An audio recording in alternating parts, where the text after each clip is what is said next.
G'day, welcome back to Zach's World Coin Challenge. Today we're going to make a bit of a special episode. This is one that I've been thinking about for a while and trying to figure out how I'm going to do this myself. And I've had a few people ask me to do this, and a few people ask me how I do this kind of particular thing, and it's something that people in our community often struggle with, our coin collector community, and that's identifying silver, whether the coin is genuine or not, and whether the coins themselves, regardless of their content, are real or not. And it's actually a really difficult thing to do sometimes, and I'm by no means an expert, and there are going to be quite a few caveats when I explain a few things, so I might just break this video into a few parts so we can kind of see, and I'll give kind of what tips that I use myself. So yeah, let's get started with the first part. So in front of us are 3 coins. 2 of them are silver and 1 of them is copper nickel. So it's hard for me to explain how I can be absolutely certain that these 2 coins are silver without showing you. So the reason I know they're silver is they were purchased from coin dealers, so that's generally they're going to sell you the real deal. That's not always going to be 100% true, but they are more likely, because they don't want to give themselves a bad name by offering fake or misleading information or coins. So yeah, there's a higher degree of certainty that these will be silver if you purchase from a coin shop or coin dealer, as opposed to a random online site or a person on the street that says, this is silver, give me $10 or whatever. So I'm going to show you my next test to show you how these are silver and compare that to a non-silver coin. So what I do is I bounce the coin like so, and then I usually like to use 2 silver coins as rather than one on that show. So this coin here is 50% silver, and I'm just going to ding it ever so slightly.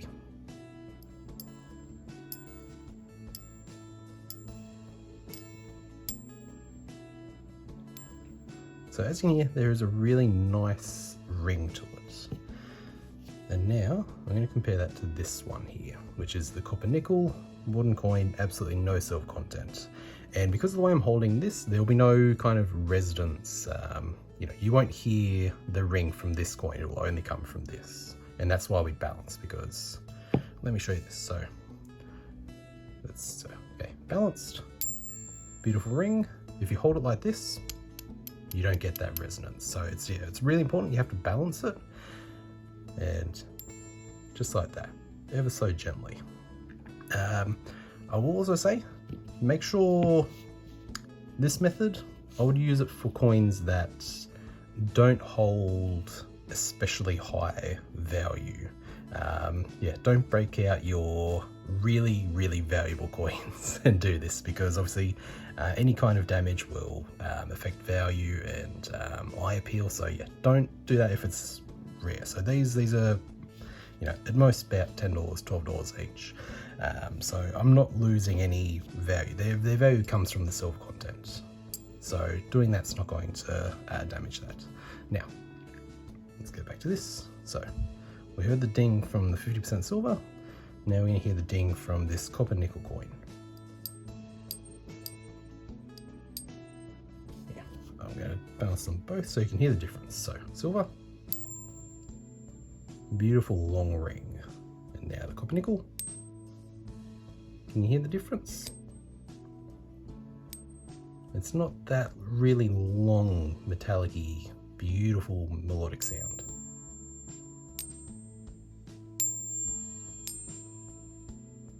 So hopefully that shows you, well, I don't know about show, if you can hear the difference there.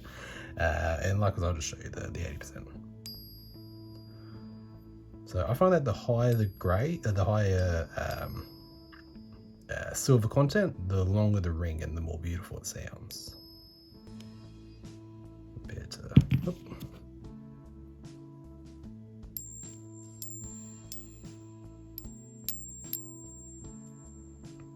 So here now we have 3 different coins, and these should all be made of silver. And as you should surely recognize, we have this round 50-cent coin, which I just used in the previous part. And now we have these 2. Now, this one here I found on a video a little while back, and wasn't 100% sure whether it was silver at the time of finding it, but on editing I was able to find that it's definitely not silver. And then we have this American piece dollar, which I found in my own private collection many years ago, and you can see they look quite differently. Now I'm going to show you the ding test for these fake coins. So this one, you can see, does not look silver at all. It's just, there's nothing about it which is right. So let's ding this. Yeah, you hear that? That's very, very far from being silver. Now, this one, which is also not silver, if we ding,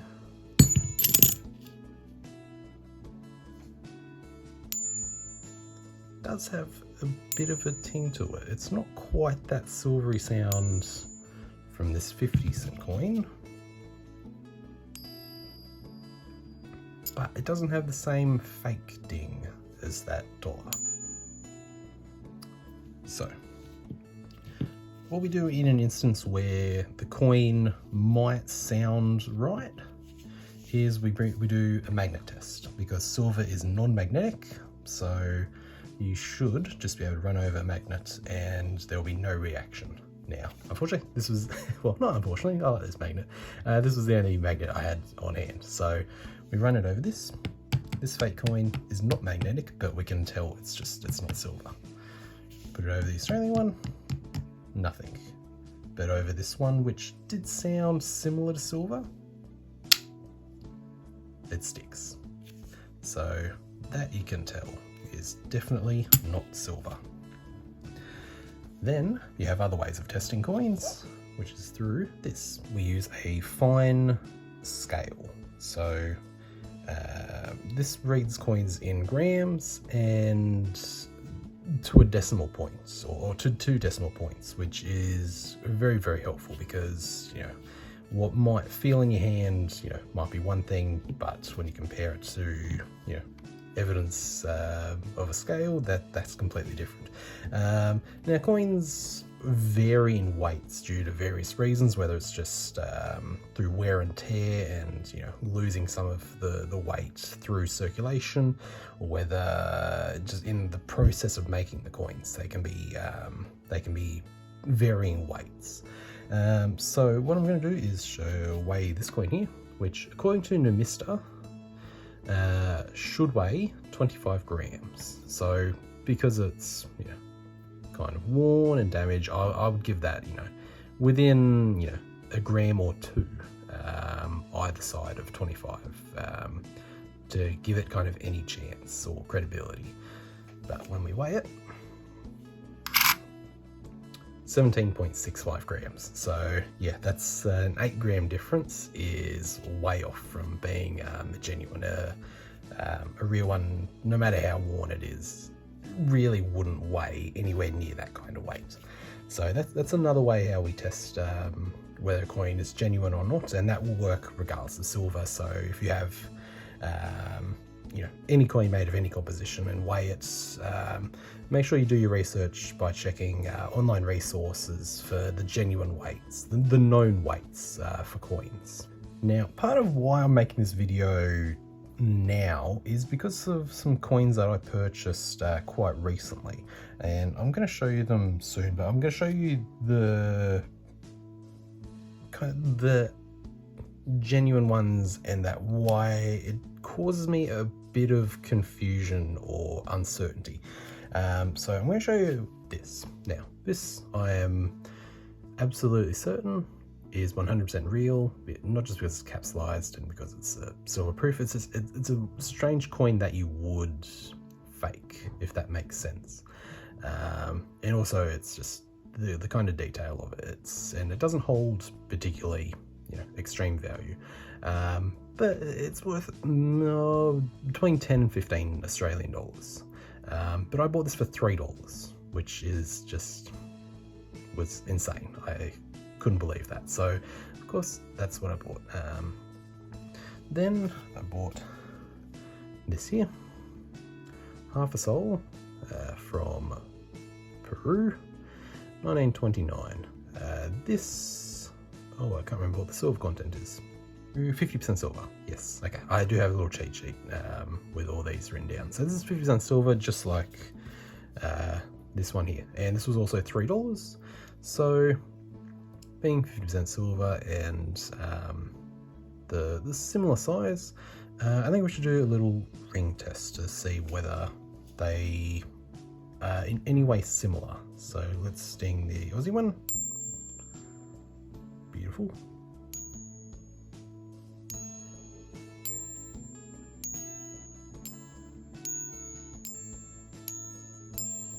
So they do sound quite similar. However, this one here,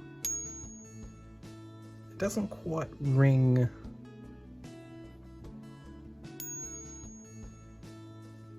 the same as this one, I think.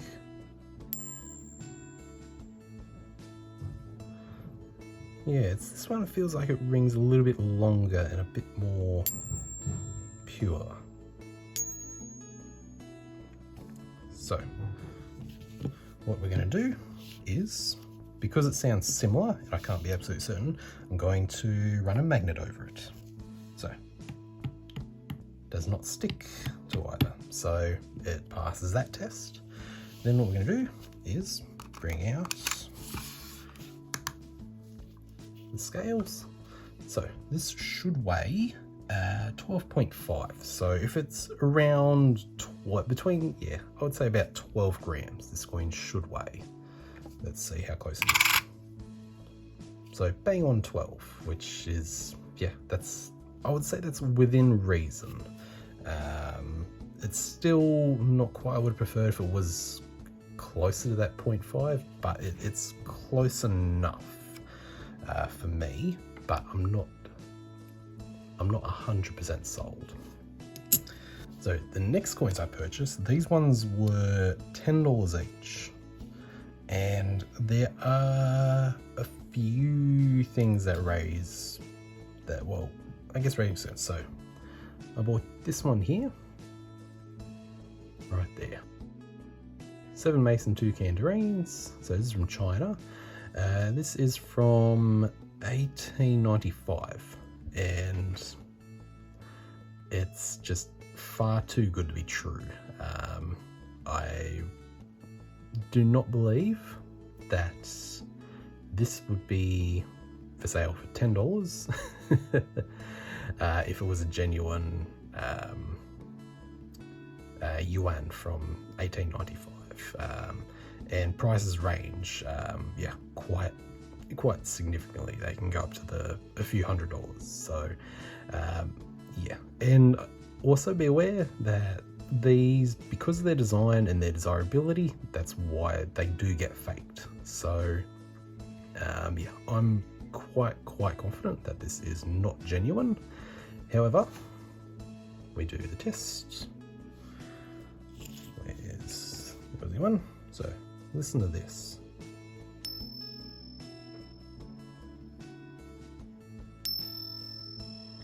Sounds beautiful. It sounds exactly like silver should. So that makes me think that this is actually made of silver. However, just made more recently than 1895. So I haven't weighed any of these. I do know the weights that they should be. So let's test this. So turn you on. This should weigh 26.7 grams if it was a genuine coin. And as you can see, 23.75. So that, I think there will be no reason why a genuine coin in this condition would be 3 grams less than it should be. So unfortunately, definitely not real, and probably only worth its silver content, which is about $10. So no great loss there. So that means I am skeptical of the other coins that I purchased. Let me move this away. So this is one of them. This is a peso from Mexico from 1872. And you see, it is a bit more worn. It's not, that pristine kind of finish as the Chinese coin. So that does make me go, well, maybe it is its age, that it's, so we do what we do before. We give it the ding test. And it sounds pretty good. This is 90%. This is 90% silver. So, and it does sound like it. Now, we weigh this, and it should weigh 27 grams. Wow, that is way off. So yeah, that is not genuine. Now, because that weight difference is so far off, that makes me question whether it is actually silver now. So I'm gonna have to ask.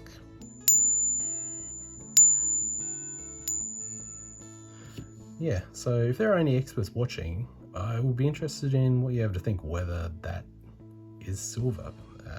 But yeah, 10 grams off, that's a lot. So we're kind of 0 from 2 now. So here we have 1894 from Guatemala.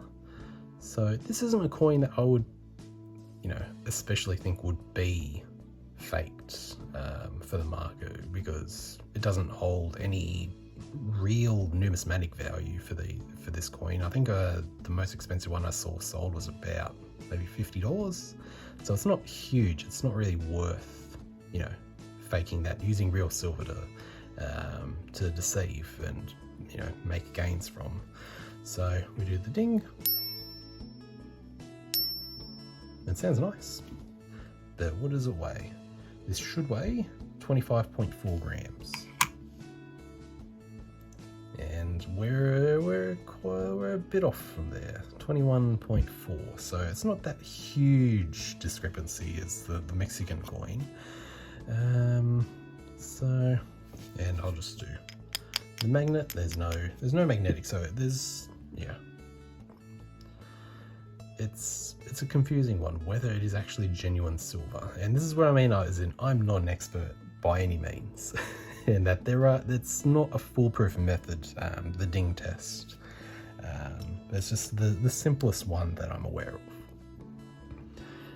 So this Indochine, which was like Vietnam and Laos and that a while back in 1926. So Indochine coins do get faked, I have recently learned. And this one also, I'm going to try and zoom in, has what we call ghosting or strike through. So you can see part of the date has gone through this side and part of the design has leaked through to the opposite side. So that made me wonder, is that in its favor, or is that more of a giveaway that it is a fake? So this one should weigh 27 grams. 19 grams, way off. So sadly, not real, but it still does make me question, is it silver? Now, this coin is one that is beautiful. This is known as a junk dollar from China from 1934. It's called a junk dollar because I believe that's what this type of ship is called, is a junk or a yunk. They're not, well, they weren't especially rare. I think there's like 100 million made or whatever. But they do have some considerable value. Let's do the ring test.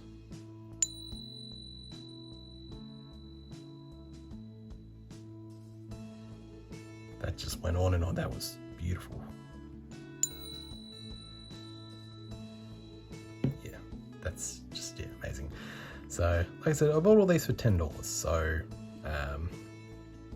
whether they were real in terms of, you know, not forgeries or genuine, I kind of picked them up because they do appear to be silver.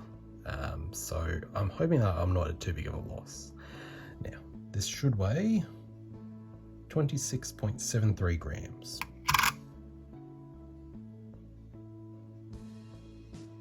Huh. So that weighs exactly right. And okay. Like I said, I haven't weighed these beforehand, so that's an interesting one. It sounded different. It weighs perfectly, which doesn't, you know, cement it being perfect, as in being genuine. But that makes me wonder, is this real? It's not magnetic. So, could we have a genuine junk dollar? I think these ones had a price that I saw, I think one sold for as high as $750. So yeah, that's, if this is real, I could have picked up a steal. So let me pop all these down. Okay, so I hope that was at least a little helpful to some people. So yeah, just to kind of recap my tips is do the ding test by balancing the coin on your finger and just ding it ever so slightly and listen. And it's always helpful to have something to compare to. That's why I wanted to show the silver coin and the copper nickel coins, how different they sound. And then know your stuff. Do a little bit of research. It doesn't hurt to just go online and look at the correct weight, the correct diameter of the coins. Also, it doesn't hurt to search whether the coins are particularly faked or not. Some coins I saw are faked more than others. So like these Chinese ones are faked in abundance quite a lot more because they're desirable. Genuine ones have high values, whereas these ones here, not so much. You wouldn't think a Guatemalan coin is going to be faked for, you know, to deceive and make high value. And yeah, that's kind of, and don't forget, yeah, have a magnet at hand. Those are helpful as well. So yeah, let me know what you think. I'm especially interested to see what people think of this junk dollar, whether they believe that is real or not when we have all these fakes here. So if you like the video, please like and subscribe, leave a comment, tell me what you think. Make sure you go follow me on all the social medias, which you can find in the description of this video, and I'll see you all next time. Alrighty, bye.